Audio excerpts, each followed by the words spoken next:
What is going on, everybody? Welcome back to the Rant Review. We're talking today about WWE Hell in a Cell 2021, this year coming in the month of June from Thunderdome. And it is going to be the last, fortunately, the last pay-per-view from Thunderdome by WWE, as they will be going back out on tour in about a month, a couple weeks from now.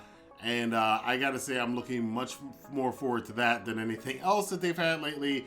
But let's get into the review. I should remind you guys, if you're checking out my channel for the first time or you're used to my channel, you should know by now that I do have lots of free goodies down for you down in the description box below. You can get 2 free stocks for Webull that can be worth up to $2,300 now, plus some cryptocurrency, free 30-day trial of Amazon Prime, and all other kinds of stuff. Be sure to check down in the description box to take advantage of some of those free goodies. Free money is always good, so you might as well get some.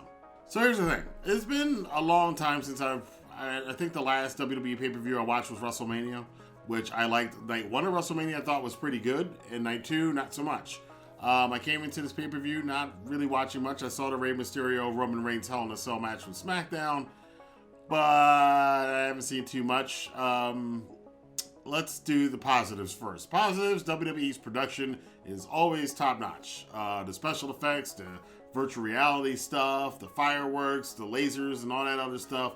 The setup, everything is just really top-notch with them when it comes to that. They do a really good job of all that production work and all the hype and the video packages and everything else. And yeah, the other positive was the Cesaro match with Seth Rollins, although I do have some criticisms of that, which I'll get to later, but that was the best match of the night up until the main event, which featured Bobby Lashley defending, I believe, I can't keep track of him anymore, the WWE World Heavyweight Championship against Drew McIntyre in the Hell in a Cell match. Of course, Bobby Lashley, the Almighty, with MVP in his corner. The whole point of the Hell in a Cell match is to keep MVP out. Didn't work out too well for Drew.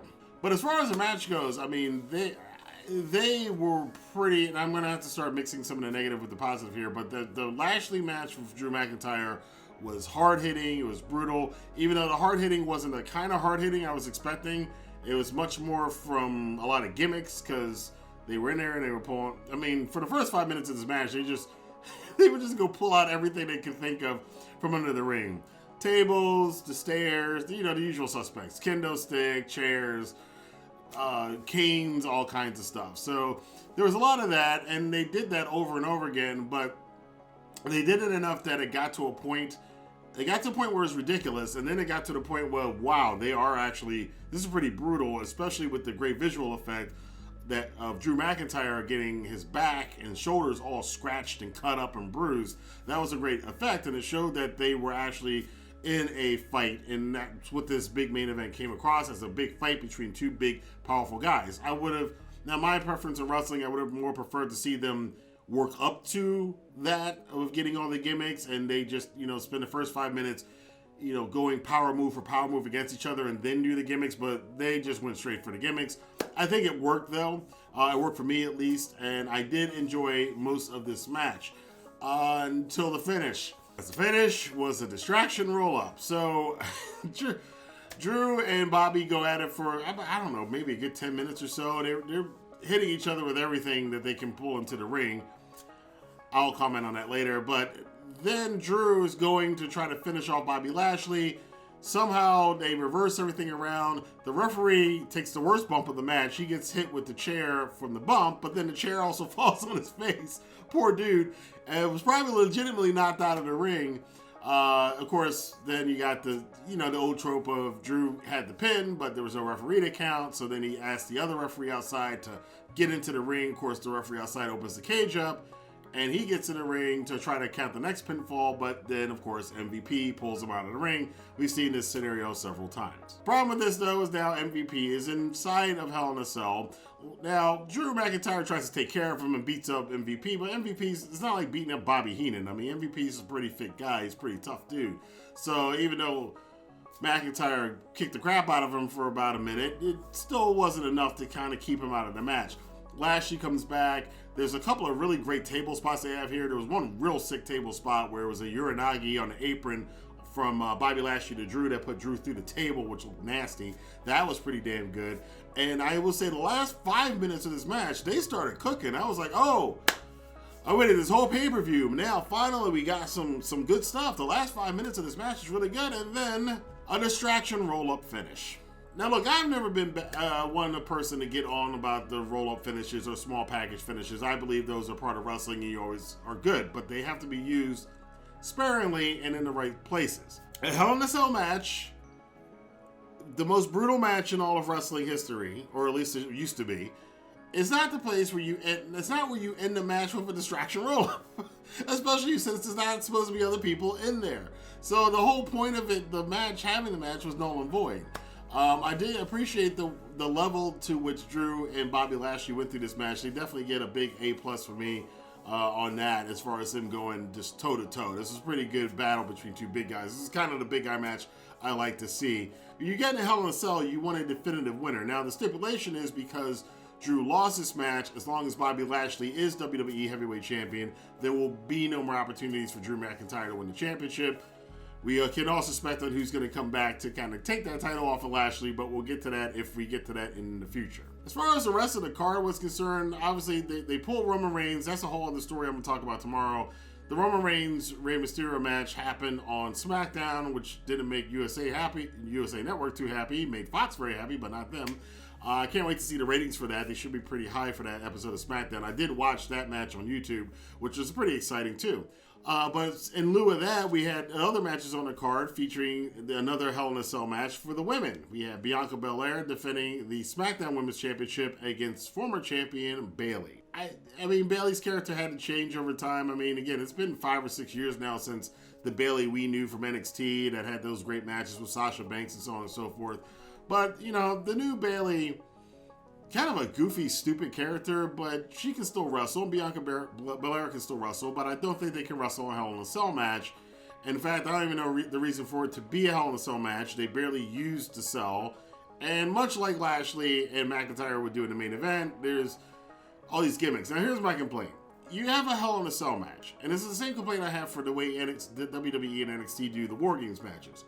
You're in a giant freaking cage. We have seen these matches throughout history. You don't need to bring in chairs and kendo sticks and tables and ladders and all these other gimmicks.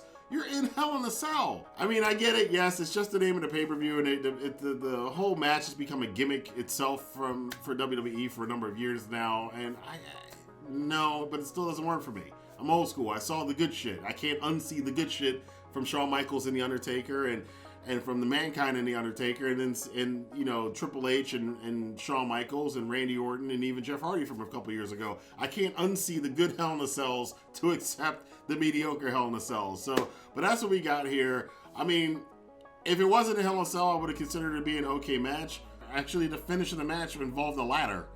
So, I don't know, but Bianca Belair retained. I'm going to be fully, as I always try to be with you guys, I'm going to have full disclosure on this show. I went into the show trying to get into it. I couldn't get into the show. And then I sat there and I was watching about halfway through the Cesaro Seth Rollins match. I was just sitting there going, am I just being too negative on this? And I'm just decidedly trying to enjoy it, and that's always a bad sign. When you're trying to make yourself or force yourself to enjoy something, that's a bad sign. Cesaro and Seth Rollins, two of the best wrestlers in the world. Their match at WrestleMania was a far better match than this. Another roll-up finish. It was okay, but I noticed something in this match that I noticed throughout the rest of the card, and I think this is just WWE style right now. It felt like Cesaro and Rollins were going like half speed. Like, there was a lot. Clothesline. Oops, you missed. Oh, I missed. Oh. Yeah, you know, and it was like that for this match. It was like that for Rhea Ripley and Charlotte's match. We got to talk about that one. And even the Lashley match, against McIntyre, it started out that way, but then they picked up the pace, and like I said, they caught fire throughout the matches, and maybe that's just the problem with the producing of WWE matches now. That's just a style. It's not my style, but I understand it's what WWE does. The match that really took me out of the show, though, when I was trying to get into it, was Shayna Baszler against Alexa Bliss. The less said about this match, the better. We had possession, we had hypnotism, we had really silly things, again, with moves that didn't look. Shayna Baszler taking Alexa Bliss's arm and going, oh, look, that hurts. And it just... Alexa Bliss won the match. The Raw Women's Championship match, Rhea Ripley against Charlotte. Again, a couple years ago at WrestleMania, it was one of the matches I enjoyed at that WrestleMania.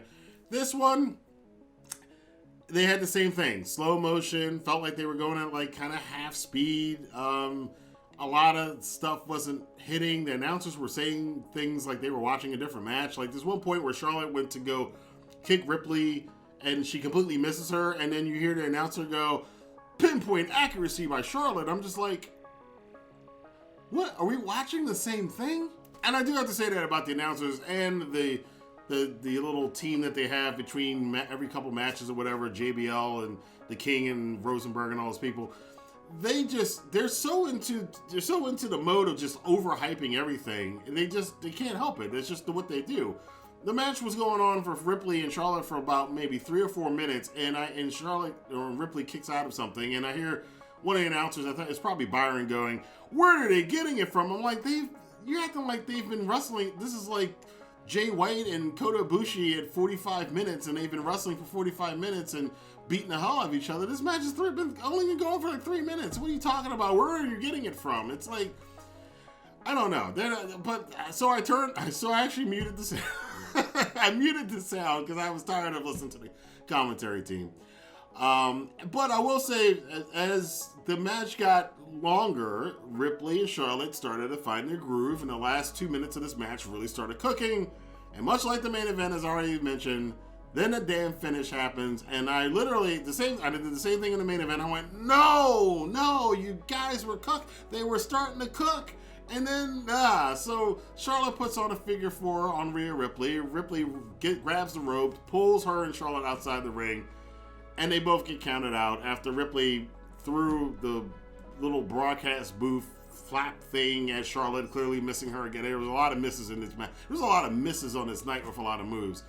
And they started brawling later, where they were kind of not really hitting each other. They were kind of just like, I don't know what you call that. And then again, I unfortunately turned the sound back on so I could hear what the announcers were saying as to what's going on with the match, because maybe I missed a stipulation or something. And I hear them go, "Oh, they're beating the hell out of each other," and I'm like, they're not even touching each other. What, are we watching the same thing?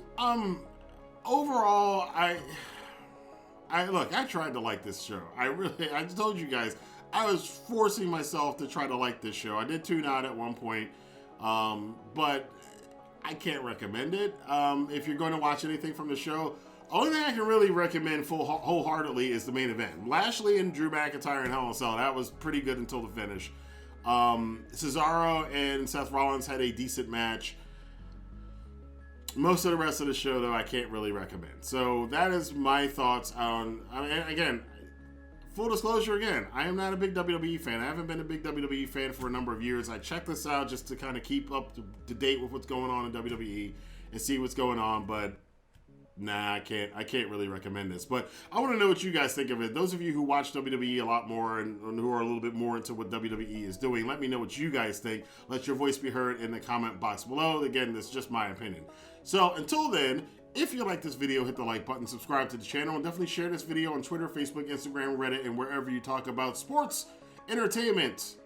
Let me know what you guys think. I will see you guys next time for more news, rumors, and reviews here on The Rant and Review. Have a good day.